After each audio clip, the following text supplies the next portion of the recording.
मैं मुबारकबाद पेश करता हूँ इन हाफिज़ों के घर वालों को कि जिन्होंने कुरान के 30 पारे अपने सीने में महफूज कर लिए हैं।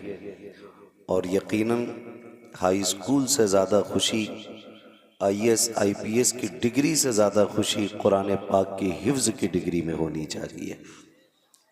लेकिन सच बात यह है कि हमने कुरान पाक की कदर नहीं की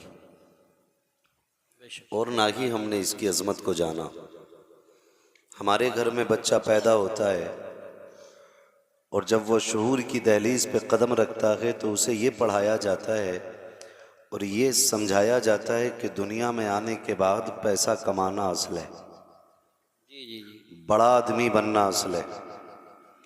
उसको मिसालें दी जाती हैं, कहा जाता है देख गुड्डू के अब्बा को देखो, कुछ दिन पहले रक्षा चलाते थे, आज 3 मंजिला मकान है। फलां को देखो, कल उसके पास कुछ नहीं था, आज उसके पास इतना पैसा है। कल तक जो पैदल चलता था आज गाड़ियों में घूम रहा है। जब बच्चे के सामने इस तरह की बातें की जाती हैं तो वो ये समझ लेता है कि दुनिया में पैसा ही असल है। और ये हम बुनियादी गलती कर रहे हैं, बेशक ये हम बुनियादी गलती कर रहे हैं। जब किसी को भूख लगती है ना तो फिर वो हराम हलाल के लुक़्मे नहीं देखता, बेशक चाहे वो रोटी की भूख हो चाहे वो दौलत की भूख हो, फिर वो उस भूख को मिटाने के लिए हर तरह से आगे बढ़ने की कोशिश करता है। हम ये सबसे बड़ी गलती करते हैं कि अपने बच्चों को ये बताते हैं कि दुनिया में बड़ा वो है जो पैसे वाला है, जबकि सच ये है कि दुनिया में बड़ा वो होता है जो अल्लाह वाला होता है। बेशक सुभान अल्लाह, वाह वाह वाह। आपको अगर यकीन ना हो तो कब्रिस्तान जा कर के देखो, वहां के टूटे हुए तख्ते, बिखरे हुए कफन के धागे, गली हुई कब्रों की लकड़ियां आपको यह एहसास दिलाएंगी कि यहाँ पे किसी मुल्क का सिक्का नहीं चलता। अगर कब्र में सिक्का चलता है तो आमीना के लाल का सिक्का चला सुभान करता अल्लाह, है। माशाअल्लाह माशाअल्लाह। लेकिन हमने बातें होती हैं चौक में बैठ के, शुक्र है अल्लाह का, अल्लाह ने 4 बेटे दिए, एक इंजीनियर बना दिया, एक डॉक्टर बना दिया, एक पुलिस वाला है, एक वकील है, एक जज है। ये बातें करके हम फख्र से कहते हैं नहीं नहीं अल्लाह का शुक्र है कामयाब कर लिए बेटे। उसने कोई बेटा कामयाब नहीं किया जिसने अपने बेटों को सिर्फ दुनिया के लिए धकेला है। कामयाब उसने अपने बेटों को किया है जिसने अल्लाह और उसके रसूल के हवाले बेटे कर दिए। सुभान अल्लाह माशाअल्लाह। मैं आपको मुंह पे एक बात कह के जाऊं, बातें मेरी कड़वी होती हैं लेकिन याद रखिए मैं आईना को दिखाऊंगा दाग चेहरे के, जिसे खराब लगे सामने से हट जाए। परवाह इसकी नहीं है कि आपको क्या अच्छा लगता है और क्या बुरा लगता है। कोशिश ये रहती है तुम रूठो तो रूठो लेकिन मदीने वाला ना रूठे। आज हैरत की बात मैं पूछना चाहता हूँ, हिंदुस्तान की बड़ी मोतबर शख्सियत कारी साहब क़िबला तशरीफ फरमा है, चैलेंज के साथ कहता हूँ 90% हमारी कौम को कलमा दुरुस्त याद नहीं है। कलमा याद नहीं है दुरुस्त तरीके से। कुरान की बात नहीं की मैंने अभी, दुआए कुनूत का तज़किरा नहीं किया अभी मैंने, कलमा दुरुस्त तरीके से याद नहीं है हमारी कौम को 90%। क्यों? क्या है ये दीन से दूरी है, ये दीन से दूरी है। जिस कौम के बच्चों को अपना कलमा दुरुस्त याद ना हो, क्या किया उन्होंने दुनिया में आने के बाद, क्या किया आकर के दुनिया में? जब बाप की रूह निकलने लगती है ना तो फिर बेटे गिलास में पानी लेके दौड़ते, कारी यूसुफ साहब पानी पढ़ दीजिए। कहा क्यों? कि अब्बा का दम नहीं निकल रहा है। अगर कारी यूसुफ साहब ना मिले इमाम साहब के पास, अगर इमाम साहब भी ना मिले फिर क्या करोगे? बताओ वो बंदा कितनी बेबसी की मौत मरेगा जिसे जिंदगी के आखिरी लम्हात में कुरान सुनने तक का मौका ना मिल सके। अल्लाह अकबर अल्लाह। ये 60 साल जिंदगी है, 70 साल जिंदगी कोई बहुत लंबी जिंदगी नहीं है। जिनकी 30 साल 40 साल 50 साल गुजर गई है, वो पीछे मुड़ के देखें तो ऐसा लगता है जैसे कल ही पैदा हुए थे। और आने वाले वक्त के लिए हम ये सोचते हैं अभी ज़िंदगी का काफ़ी मुद्दत बाकी है, अभी लंबी उम्र बाकी है, 10 साल तो बड़े लगते हैं, पिछले 40 साल छोटे लगा करते हैं। और भाई तैयारियां करो मरने की, मौत आने वाली है। सबसे बेबसी की मौत वो होती है कि जिसमें आखिरी लम्हात में कलमे तक की तौफीक नसीब ना हो। कौन कलमा पढ़ाएगा? जिसे खुद कलमा नहीं आता वो हमें कलमा पढ़ाएगा। जिसे पाकी नापाकी का मसाइल याद नहीं है वो हमें कलमा पढ़ाएगा। जिसके कपड़े पाक नहीं है वो हमें कलमा पढ़ाएगा। और तुम्हें खुदा का वास्ता अपनी नस्लों में कुरान वाले पैदा कर लो, अपनी नस्लों में हिफ्ज करा लो बच्चों को, ताकि अगर तुम मरने लगो तो बेबसी की मौत ना आए, बल्कि खुशी के साथ कुरान पढ़ते पढ़ते, कुरान सुनते सुनते दुनिया से जाओ। और जब तुम्हारा जनाजा इस शान से जमाने से निकले तो किसी को बताना ना पड़े ये किसका जनाजा जा रहा है। तेरा जनाजा खुद ये कह दे, लगद में इश्क रुखे दाग लेके चले, अंधेरी रात सुनी थी चराग ले। सुभान अल्लाह। नारे तकबीर, नारे रिसालत, नारे गौसियत, मसलके आला हजरत हजरत अल्लामा मुफ्ती हम्माद रजा साहिब क़िबला, जश्न दस्तार बंदी। सुभान अल्लाह। कुरान नहीं आया तो क्या आया? कब्र में ये नहीं पूछा जाएगा कितने मुकदमे हराए थे, कितनों को जिताया था, कितने लोगों के गले घोट के पैसे लिए थे, कितनों से रिश्वत और ब्याज के नाम पे पैसा उगाया था। खुदा की कसम एक एक लम्हा भारी पड़ जाएगा। मौत की तैयारियां कर लें हम, अपनी नस्लों में कुरान के पौधे लगा लें। अगर कुरान वाले हमारी नस्लों में नहीं तो हमने कुछ नहीं किया जिंदगी में, बेशक कुछ नहीं किया। फरमाया गया या तो आलिम बनना, या तालिब इल्म बनना, या इनसे मोहब्बत करने वाले बन जाना। आप आलिम बने, अगर वक्त है आपके पास, नहीं बन सके, तालिब इल्म बने, वो भी ना बन सके, फिर फरमाया गया अगर ये दोनों ना बन सको तो इनसे मोहब्बत करने वाले बन जाना। सुभान अल्लाह। इनसे मोहब्बत करने वाले बन जाना। क्या मिलेगा? फरमाया कामयाब हो जाओगे, कामयाब हो जाओगे। अब हम में से कितने ऐसे लोग हैं जिनकी उम्र मदरसा जाने की नहीं है, हालांकि फरमाया गया कि माँ की गोद से लेके कब्र तक इल्म सीखो, कब्र तक इल्म सीखो। माँ की गोद से लेके लहद तक इल्म सीखने का हुक्म दिया गया। लेकिन अगर लगता है आपको मसरूफियतें ज़्यादा हैं, आप बीमार हैं, आप परेशान रहते हैं, आपके जिम्मे घर के खर्चे नहीं कर सकते आप ये काम, तो फरमाया गया फिर इनसे प्यार करने लगो। प्यार करने का मतलब क्या है? प्यार करने का मतलब यह है कि कुरान पढ़ने वालों की मदद किया करो, मदद किया करो कुरान पढ़ने वालों की। मदद कैसे होती है? मैं मुबारकबाद पेश करता हूं उन लोगों को जिन्होंने कुरान पढ़ने वालों की खिदमत की, चाहे खाना खिला करके, चाहे पानी पिला करके, या उनके उस्ताद की तनख्वाह दे करके। जिस तरीके से भी उन्होंने खिदमत की है वो यकीनन मुबारकबाद के मुस्तहिक है। मुश्किल से कुरान सीने में आता है, मुश्किल से कुरान सीने में आता है। बंदा IAS हो जाए, IPS हो जाए, कोई सी भी किताबों से शुरू से लेकर आखिर तक ज़बानी याद नहीं होती है। ये कुरान है कि जिसका एक एक ज़ेरो ज़बर हाफिज़ को मालूम होता है, एक एक नुक्ता हाफिज़ को मालूम होता है, एक एक कलमे का इल्म हाफिज़ कुरान के सीने में होता है। यह एजाज़ है कुरान का, ये बरकतें हैं कुरान की। मैं आपको बताता चलूँ, इतनी आसानी से कुरान नहीं आता। ये हमारा समाज जो है ना, ये बच्चे क्यों हमारे दीन हासिल नहीं करना चाहते? इसलिए कि हमारे बच्चों की नज़र में है कि ये हाफिज जी लोग खाली मुल्ला जी लोग होते हैं। ये किसने जहन में डाली बात है? हमारे रवैयों ने, हमारे रवैयों ने ये हरकतें इनके जहन में पैदा की हैं। हमारे कौन से रवैये? सुने कैसे? ये वो कौम है बेचारी जिसके लिए उस वक्त तक घर से खाना नहीं बनता जब तक अब्बा का 40वां ना आ जाए। ये मदरसे वाले तब याद आते हैं जब अम्मा मर जाती है कि तीजे का किसे खिलाना है, मदरसे में चले जाओ। 40वें का किसे खिलाना है, मदरसे वालों को खिला दो। इसाले सवाब के कपड़े किसे देने, हाफिज जी को दे दो। क्यों? सबसे बड़ा मोहताज हाफिज जी लग रहे हैं। मुझे बताया जाए। पहली बात तो यह है कि मैयतों में खाने खिलाए जाते हैं सिर्फ। क्यों? इनका हक शादियों में खाने का नहीं है, वलीमों में इनका खाने का हक नहीं है।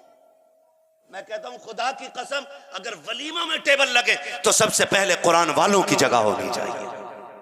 लेकिन किया हमने ऐसा नहीं।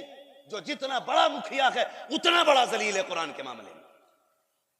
दौलत वाले कुरान वालों को कुछ नहीं समझते। पता चलेगा मर के देख, तुम नहीं जानते हो लोगों का हाल मैं तुम्हें बताऊं। पहली बात तो मैयतों में इनकी दावत होती है, तीजे 40वें में इनकी दावत होती है। जब तेरे बेटे का वलीमा आता है तब कुरान वाले याद क्यों नहीं आते हैं? तब तुम्हें कुरान पढ़ने वाले याद क्यों नहीं आते हैं? क्या ही अच्छा होता कि तुम कुरान वालों को सबसे पहले तीजे की बजाय अपने घर के वलीमों में आगे रखते। होता क्या है, वलीमे का खाना तैयार हुआ, इमाम साहब को बुलाया, कहा फातिहा पढ़ दो। इमाम साहब ने फातिहा पढ़ी, थोड़ी देर के बाद शोर हो गया कि कौरमा कम पड़ गया है, बिरयानी कम हो गई है, खाना कम पड़ गया है। फिर कहते हैं गलती इमाम साहब की है, शायद फातिहा सही से नहीं पढ़ी होगी इसलिए बरकत नहीं हो रही है। ओ भाई, इसकी जिम्मेदारी इमाम साहब को ना दे। ये मत कह फातिहा सही से नहीं हुई है, गारंटी से कहता हूं फातिहा भले छोटी करा, सुन्नत के मुताबिक खिला, खुदा की कसम मेहमानों में भी बरकत होगी, तेरे घर के खाने में भी बरकत हो जाएगी।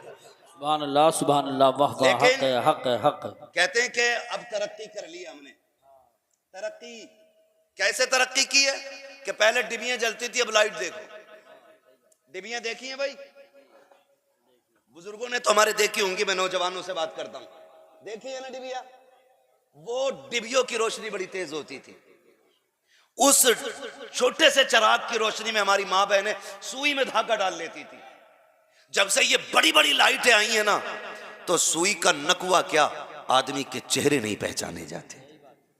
वो कहा था किसी ने कि वो अंधेरा ही भला था कि कदम राह पे थे, रोशनी लाई है मंजिल से बहुत दूर हमें। जब से ये उजाले बढ़ गए हैं ना, पहचान कम हो गई है, पहचान कम हो गई है। ये हकीकत बात है। लोग कहते हैं कि दौर है ना, स्टैंडिंग का दौर है। खाने देखो, ऐसे खाने चल रहे बारातों में कि शरीफ आदमी खाना खाने ही नहीं जा रहा। शरीफ आदमी जा ही नहीं रहा खाना खाने के लिए, लौट आते। बोलो हम मुसलमान हैं कि नहीं? मुसलमान हैं हम? सर ना हिलाए, जबान से बोले हैं मुसलमान।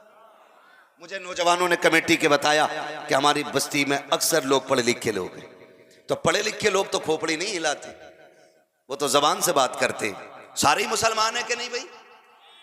और मुसलमानों की जिंदगी का तरीका क्या है? मुस्तफा के तरीके पे जिंदगी गुजारना।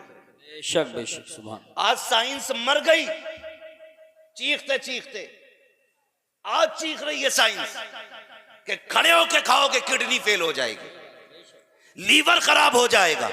1400 साल पहले मेरे नबी ने बताया था, एक पैर बिछा के एक खड़े करके खाओ, कभी जिंदगी में अपेंडिक्स के मरीज नहीं हो। सुभान अल्लाह, माशाअल्लाह। तो जहां आज साइंस पहुंची है 1400 साल पहले मेरे नबी ने पहुंचाया था। लेकिन फर्क क्या है, कोई मजबूर होके मान रहा है, कोई मसरूर होके मान रहा है।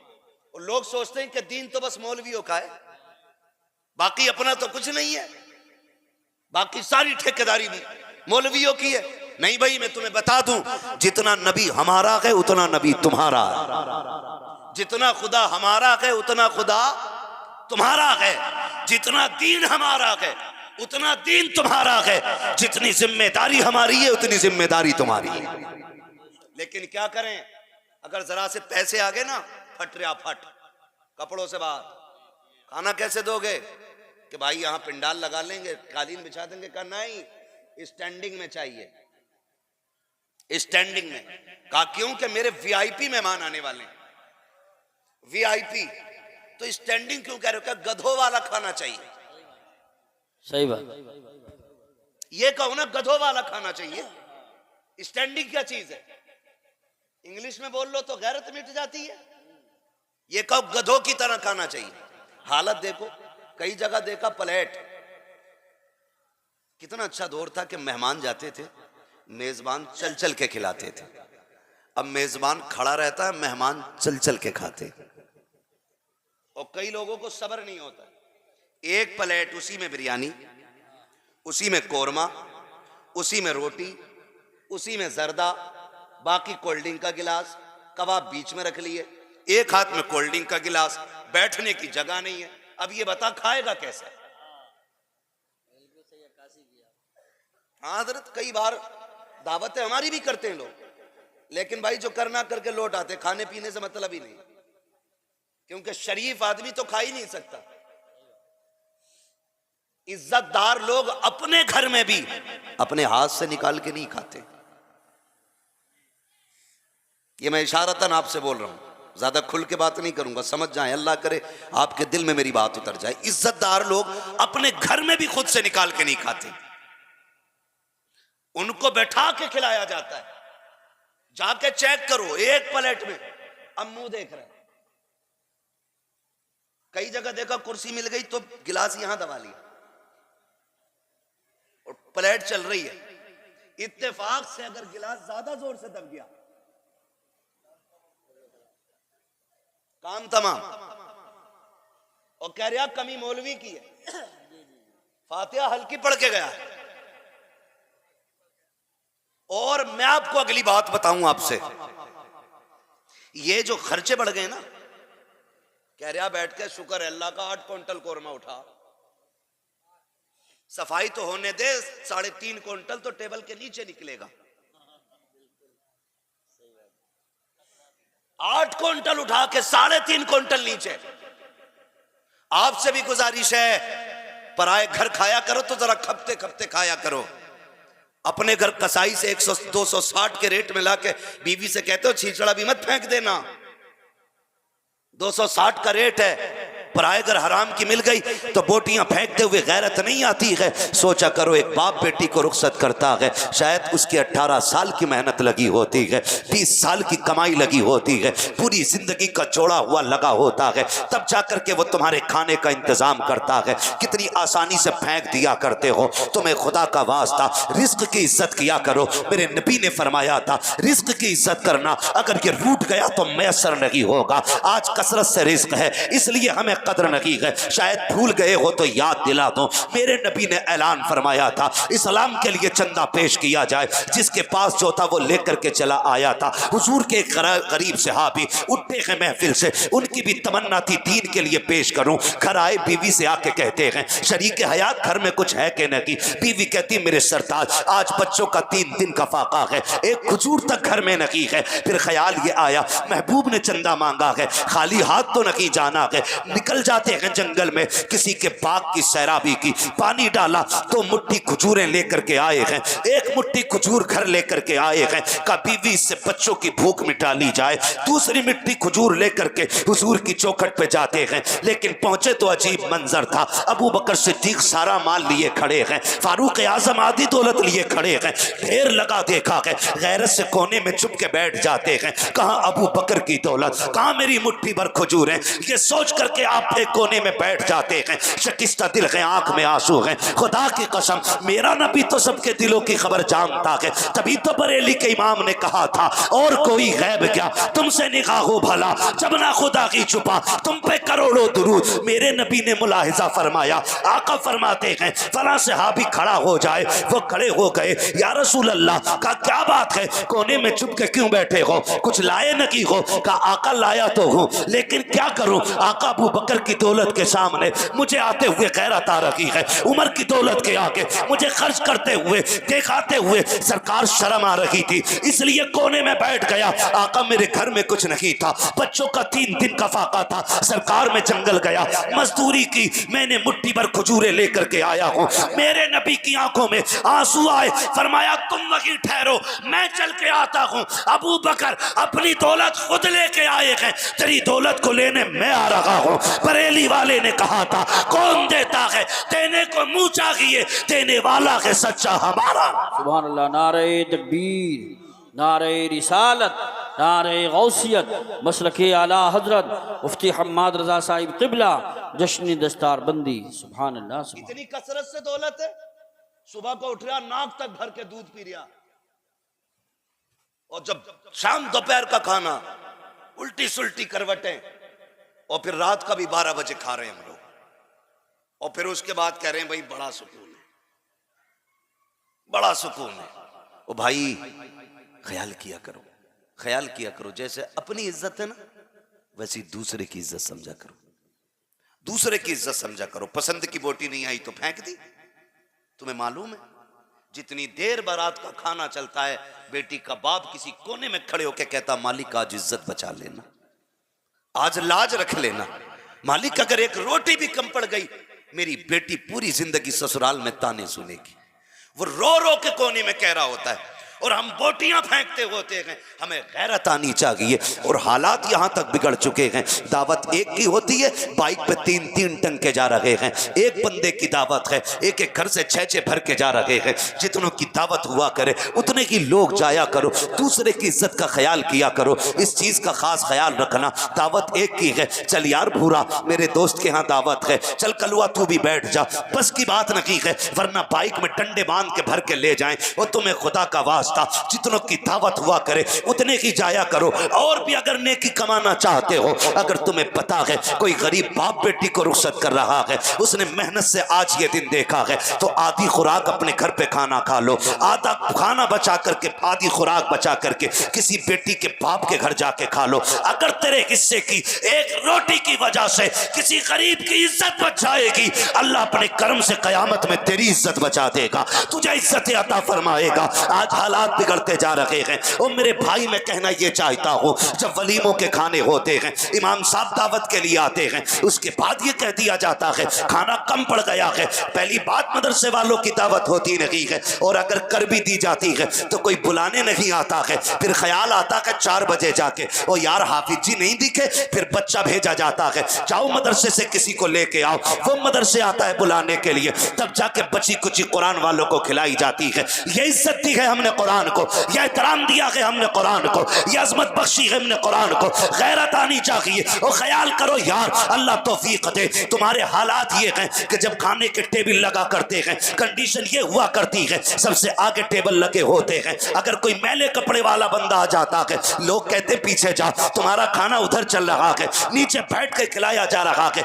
ये किसके लिए है? का इस पे वीआईपी लोग बैठेंगे, इस पे वीआईपी बैठेंगे। किसे कहते हो वीआईपी? कौन होता है वीआईपी? लोग समझते हैं 22,000 का कोट पहनने वाला वीआईपी है, 18,000 का चश्मा लगाने वाला वीआईपी है, 26,000 का जूता पहनने वाला वीआईपी है। नहीं, खुदा की कसम, ये तो तेरा मेरा ख्याल है। चल मदीने वाले से पूछते हैं वीआईपी कौन है। आका फरमाते हैं खैरुकुम मन तअल्लमल कुरान व अल्लमहु। ये पैंट वाला वीआईपी नहीं है, टोपे वाला वीआईपी नहीं है, चश्मे वाला वीआईपी नहीं है। सबसे वीआईपी वो है जो कुरान पढ़ा करता है, कुरान पढ़ाया करता। सुभान अल्लाह। नारे तकबीर, नारे रिसालत, नारे गौसियत, मसलके आला हजरत, उलमाए अहले सुन्नत। सुभान अल्लाह, सुभान। ओ भाई, हमने इनकी जगह किधर रखी? हाफिज जी आ गए, अब्बा मदरसे के बच्चे आए, बेटे चटाई बिछा के बैठा दे कहीं कोने में। क्यों? ये तुझे यतीम लग रहे? खुदा की कसम, ये लावारिस नहीं है, ये वो है जिनका काबे वाला भी वारिस है, खुद मदीने वाला भी वारिस है। इन्हें लवारिस न समझना। इन्हें सबसे पहली कुर्सी पे बैठा, दावे के साथ कहता हूं, अगर बारात हिसाब से ज्यादा आ जाए, खाना कम हो बना हुआ हिसाब से, तो इतना एहतमाम करना, कहना सारे मेहमान बाद में खाएंगे, मदीने वाले के मेहमान पहले खाएंगे। पहले दस्तरखान पे इन्हें बैठाओ और इनको खिलाओ, और इनसे कह दो बस दुआ कर देना। खुदा की कसम, जरा सच बताओ, तुम्हारा मेहमान मेरी बस्ती आ जाए, मुझे पता चले उस बस्ती से आया गई है जिस बस्ती में हम तकरीर करके आए थे। हाँ, मौलाना वसीम का जानने वाला है, इनका मुक्तदी है। मैंने उसको खूब खातिर तवाज़ो की। बताओ, मौलाना वसीम को पता चले कि हम साहब के यहाँ गए थे तो हमारे नाम से बड़ी इज्जत दी गई, इन्हें खुशी होगी कि तकलीफ होगी? सारे बोल रहे हैं, ये पीछे वाले क्यों नहीं बोल रहे हैं? खुशी होगी कि तकलीफ? खुशी होगी ना। आपका मेहमान मेरे घर आ जाए या मेरा मिलने वाला आपके यहाँ चला जाए, मेरे नाम पे आप उसे इज्जत दो। वो आके कहीं फला जगह गए थे, मैंने आपका नाम लिया, लोगों ने पानी पिलाया था, खाना खिलाया था, मैं बड़ा खुश हो जाऊंगा। फिर जबान क्या कहेगी? अल्लाह जिसने मेरी इज्जत रखी है कयामत में उसकी इज्जत रख लेना। बता, अगर मेरे मेहमान की इज्जत हो, इनके मेहमान की इज्जत हो, तो ये इतने राजी हैं। अगर मदीने वाले के मेहमान की इज्जत होगी तो मदीने वाले कितने राजी होते होंगे, सरकार कितने राजी होते होंगे। लोग कहते हैं बरकत नहीं हो रही है, कमाई तो बहुत कर रहा हूँ, शायद किसी ने दुकान बंद करा दी है, किसी ने करवा दिया है, कोई जादू हो गया है। जादू नहीं है, ये तेरी मेरी बदअमालियां हैं जिनकी बुनियाद पर बरकतें रूठ चुकी हैं। आज भी मैं कहता हूं, कुरान वालों की इज्जत करना शुरू कर दो, खुदा तुम्हारे घरों के अंदर रहमतें उतारना शुरू कर देगा। सुभान अल्लाह, सुभान अल्लाह। करो इज्जत इनकी। खिलाओ कुरान वालों को। हाँ, मैं कहता हूं मुबारकबाद के मुस्तहिक हैं जिन्होंने इन्हें एक बार पानी भी पिला दिया होगा, एक बार पानी भी पिला दिया होगा। आप मस्जिद से अटैच आपका इदारा है, अल्लाह करे आपका ये मदरसा आने वाले दौर का जामिया बन जाए।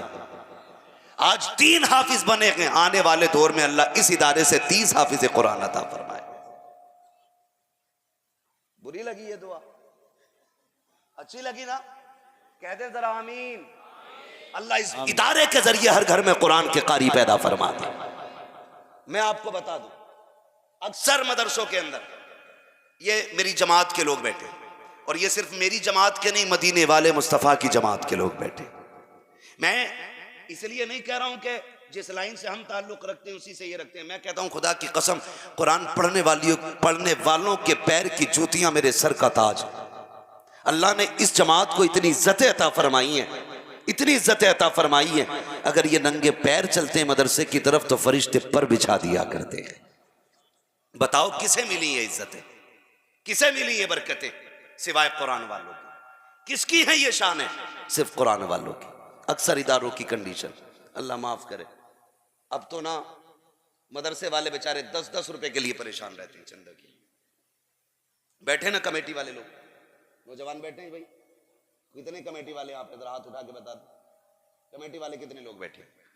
1 2 3 4 5 6 7 8, बस। चलिए जो जहां भी होंगे अपने काम में मसरूफ। मैं एक बात बता दूं, बड़ी मुश्किल से चलते हैं आजकल इदारे। वो दौर था कि जब लोग चल चल के मदरसे वालों को देने आते थे। आज मदरसे वाला 10 रुपए की रसीद काटता है तो कलेजे फटते हैं, लेकिन कमी इसमें आपकी भी नहीं है। हमारी जिम्मेदारियां इतनी गिर गई कारी साहब कि पहले पीरों को खाली नजराना जाता था, अब तो ज़कात भी पीर साहब ले जा रहे हैं, उशर भी पीर साहब का ही हो गया, जो बची थी कुर्बानी की खाल भी पीर साहब ले गए। तो मदरसों में ताले डाल दो, आप पीर को अपने नजराने के तौर पे पूरी संपत्ति उठा के दे दो, हमें कोई एतराज नहीं, लेकिन ज़कात मदरसों को दो, फितरा मदरसों को दो। बेशक बेशक हक, जो मदरसे का हक है वो मदरसे को दो, इसलिए कि आप ज़कात दोगे मदरसों को, मदरसे तुम्हें कुरान के कारी अता करें। आज कंडीशन ये है, इमाम साहब कारी साहब फोन कर दे, हाँ भाई अब्दुल रशीद भाई, किसी का नाम हो तो समझ मत लेना कि आप ही को कह रहा हूं मैं, मिसाल के तौर पे नाम ले रहा हूं मैं खाली, है ना। एक बार मैंने ले दिया नाम तो कह रहे मौलाना हम ही कह रहे थे क्या? मैंने कहा भाई मैं तो आपको जानता भी नहीं। तो अगर किसी का नाम हो ना तो दिल पे मत लेना, मैं समझाना चाहता हूं खाली। अल्लाह करे उतर जाए तेरे दिल में मेरी बात।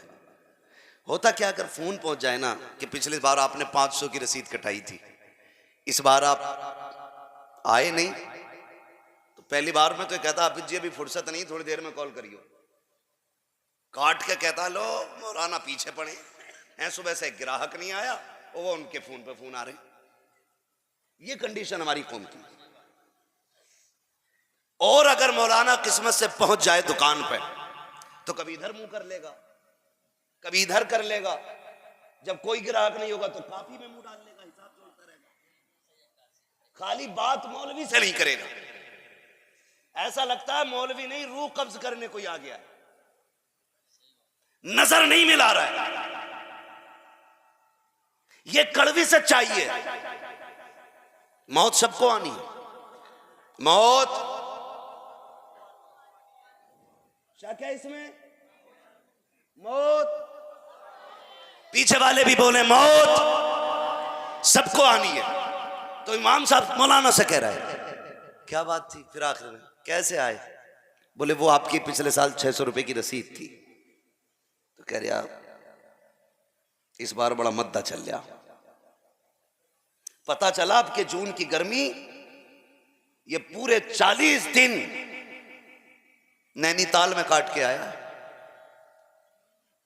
जहां रूम का किराया 2000 था खाली, लाखों रुपए नैनीताल की गर्मी सर्दी में काट के आया, उड़ा के आया। मौलवी से कह रहा मद्दा चल गया। बेटे अभी कम मद्दा चला, मर के देखो और मद्दा चलेगा। बेशक। और भी मद्दा चलेगा। और उसके बाद जब मौलवी 10-20 रुपए लेके निकल जाए कारी साहब दुकान से, कह रहा है इन्हें ज़कात लेने के अलावा दूसरा काम ही नहीं है। माज़ल्लाह। हमारी कौम ये ताना दिया करती है कि इस कौम को चंदे के अलावा कोई दूसरा काम नहीं है। जबान को लगाम दो, वरना याद रखो जब तुम किसी कुरान वाले के खिलाफ जबान खोलते हो, मशीयत का नकीब कहता है ये घमंड का सरिया निकाल गर्दन से, वरना ऐसी तोड़ूंगा कोई बचाने वाला नसीब नहीं होगा। जिन्हें दौलत पे घमंड था, जो कुरान वालों को जलील समझते थे, जो दीन वालों को हकीकत से देखते थे, अल्लाह औकात दिखा देता है उनको। अगर आपने नहीं देखा हो तो जाओ जाके हॉस्पिटल में देखो, जिनकी मूंछ पे घी के चिराग जलते थे, जिनके सामने कोई खड़ा नहीं होता था, जिनकी नाक पे मक्खी नहीं बैठ पाती थी, आज जाकर के देखो वो अपनी मक्खियां नहीं उड़ा पा रहे हैं, ऑक्सीजन लगी है, रखे हुए हैं वेंटिलेटर पर, मोहताज पड़े हैं, कपड़ा तक सीधा नहीं कर पा रहे हैं। आज नकीब पूछता है मशीयत का, किधर गई तेरी अकड़, कहां गई तेरी ताकत जिस पे इतराया करता था। देख कल भी हम ताकत वाले थे, आज भी हम ताकत वाले हैं। तब तुझे औकात दिखाई जाती है, उस वक्त भी तुम देखना प्यारे, जो ये कहता था कि मुझे तुम्हारी जरूरत नहीं है, अकेला काफी हूं, मुझे परिवार की जरूरत नहीं है, तनखा आगे बढ़ जाऊंगा। होश के नाखून लो, होश के नाखून। रब ने एक दूसरे की जरूरत बनाया है तुम्हें, अकेले होके नहीं चल सकते हो। जब तुम्हें वेंटिलेटर पे रखा जाता है, ऑक्सीजन लगाई जाती है और तुम खुद से मक्खी नहीं उड़ा पाते हो, मिलने वाले लोग तुमसे आते हैं, तुम पानी तक नहीं पी पाते हो, पाइप लगा के जिसके जरिए जूस डाला जा रहा है, पानी डाला जा रहा है, कहां गई तेरी वो सांसें, कहां गई वो तेरे माथे की लकीरें जिन्हें दिखा करके लोगों को डराया करता था। किधर गई तेरी अकल जब तू कहता था कि मियां मैं नाक पे मक्खी नहीं बैठने देता हूं। आज तुझे आईना दिखाया जा रहा है, तेरे मिलने वाले लोग, कोई जूस लेके जा रहा है, कोई फल लेके जा रहा है, फिर डॉक्टर ये कह देता है नहीं नहीं करीब नहीं जा सकते हो, दूर से देख सकते हो, तुम वेंटिलेटर पे पड़े रहोगे, तुम तिरछी आंखों से देखोगे, कुछ कर नहीं पाओगे। उस वक्त तुमने देखा होगा जो पड़े होते हैं, ऑक्सीजन लगी होती है, उनकी आंखों से आंसू बहते होते हैं, लेकिन कुछ कह नहीं पाते हैं। जिस जबान से ताने देते थे, जिस जबान से लोगों को गालियां देते थे, जिस जबान से कुरान वालों को हकीर समझते थे और बोला करते थे, आज अल्लाह ने ताला लगा दिया है। तो जुमले तो क्या है, तो हर्फ नहीं बोल सकते हो, पानी नहीं कह पा रहे हो, भूख नहीं कह पा रहे हो, प्यास नहीं कह पा रहे हो, बेटा कह के नहीं आवाज दे रहे हो, अपने मन की बात नहीं कह पा रहे हो, अंदर घुटन हो रही है, सीने पे जलन हो रही है। और ये जो आने वाले मेहमान है, कोई जूस लेके आ रहा है, कोई फल लेके आ रहा है, सिर्फ देख के इसलिए रो रहे हो। आज इसलिए नहीं रोया है कि आज हो क्या रहा है, इस ख्याल ने रुला दिया है। नादान ये जूस लेके आया है, जिंदगी के आखिरी लम्हे हैं, काश कोई सूरह यासीन का पानी लेके आ जाता, कोई सूरह रहमान का तोहफा लेके आ जाता, कोई कुरान की तिलावत लेके आ जाता। वो ऑक्सीजन पे लगा बंदा रो रो के कहता है कोई तो होता जो मौत की आसानी के रास्ते निकाल लेता। इसलिए मैं कहता हूँ अपने बेटों को कुरान का कारी बना लो, ताकि जब सांसें अटकने लगे तो खुदा की कसम इतना इंतजाम हो जाए, इधर कुरान पढ़ा जाए, उधर तेरी रूह बदन से निकले और फरिश्ते कहे मुबारक हो, कुरान के सदक़े में तुझे जन्नत का मेहमान बना दिया। सुभान अल्लाह। नारे तकबीर, नारे रिसालत, नारे गौसियत, मसलके आला हजरत उलमाए अहले सुन्नत मुफ्ती हम्माद रजा साहिब क़िबला। तो भाई अगर आखिरत भली चाहते हो तो कुरान वालों की इज्जत किया करो, कुरान वालों की इज्जत किया करो। अधिकारियों के ऑफिस में आना जाना तो लगा ही रहता होगा ना, सबकी जरूरत है, मुसलमानों की तो बहुत ज्यादा जरूरत है, क्योंकि हर तीसरा बंदा मुकदमा करे बैठा है चौथे बंदे पे। झगड़े ही बहुत है, इतनी सी के लिए मर रहा, तिरछी कैसे कर दी डोर, ईंट कैसे निकल गई, और मांझा ईंट निकली है, भेजा नहीं निकला है अभी। उस वक्त तक बाज नहीं आते जब तक भेजा नहीं निकल जाता। और खुदा के बंदो 2-2 इंच जगह के लिए झगड़े न किया करो। तुम नहीं जानते हो जो खून बहाया करते हैं फिर वही जनाजे उठाया करते हैं। अपने जनाजे हम ही को उठाने पड़ते, कोई और नहीं आता है। इसलिए खुदारा गुस्से पे कंट्रोल रखा करो। देखा होगा आपने, अगर किसी डीएम एसडीएम के ऑफिस में जाने लगे, अरे सीओ के ऑफिस में जाने लगो, मोबाइल साइलेंट, सांसें धीमी। अगर पूछ रहा कैसे आए, इतना कांप रहा एक बार में तो बता ही नहीं पा रहा है कैसे। हाँ, इतना कांप जा रहा है, बता ही नहीं रहा कैसे आए। 2-3 बार तो साफ ही निकलता रहता है इसके मुंह से। हाँ, और अगर वो घूर के देख ले तो फिर पेशाब निकल जाए। उसका जो वो असिस्टेंट होता है या उसका जो नीचे का कर्मचारी होता है, पेशकार कहिए, वो कहता चुप खड़े रहना। उसकी इतनी चल रही है कि कतई सांस जोर से नहीं ले रहा। अगर घंटी बज गई फोन की फिर अंजाम समझ सकते हो। इतना डरते हो तुम इनकी बारगाह में खड़े होने से, फिर क्यों डर नहीं लगता रब की बारगाह में खड़े होने से। ये चंद दिन के कुर्सी पे बैठने वाले लोग, एक दिन इन्हें भी मौत आनी है, फिर उस रब से क्यों नहीं डरते कि जिसे कभी मौत नहीं आनी है, जिससे एक एक लम्हा पोशीदा नहीं है, क्यों नहीं डरते। डरें अल्लाह से, कुरान को भी इज्जत दें, कुरान वालों को भी इज्जत दें। आपके बेटे की शादी हो तो पहले दावत कुरान वालों की होनी चाहिए, ताकि जमाने को पता चल जाए ये प्रधान बाद में है, विधायक बाद में है, मुस्तफा का गुलाम पहले है। ये पहले पता चलना चाहिए। गुलामी रसूल हमारी पहचान होनी चाहिए, हमारी पहचान होनी चाहिए। और नौजवानों, आखिरत भली चाहते हो तो लग जाओ कुरान में, लग जाओ कुरान की खिदमत में। अगर किसी को कर्जा चाहिए होता है ना यूसुफ भाई, कर्जा चाहिए होता वसीम भाई, तो फोन करता कि कुछ भी ना कारी साहब के पास रखा हुए मिलेंगे पैसे, पुराने आदमी हैं, मिल जाएंगे क्या। कारी साहब कह दे कि भाई अभी खर्च हो गए मेरे, खत्म हो गई बात। दूसरे को फोन करते हैं, शाम को फिर जलील होके बैठ जाते हैं। क्या है ये? फरमाया गया कि जो बंदा रोज सुबह को सूरह यासीन पढ़ता है तो दिन भर के काम उसके अल्लाह के जिम्मे करम में हो जाते हैं। सुभान अल्लाह, माशाअल्लाह माशाअल्लाह। कितने लोग कुरान पढ़ते हैं सुबह?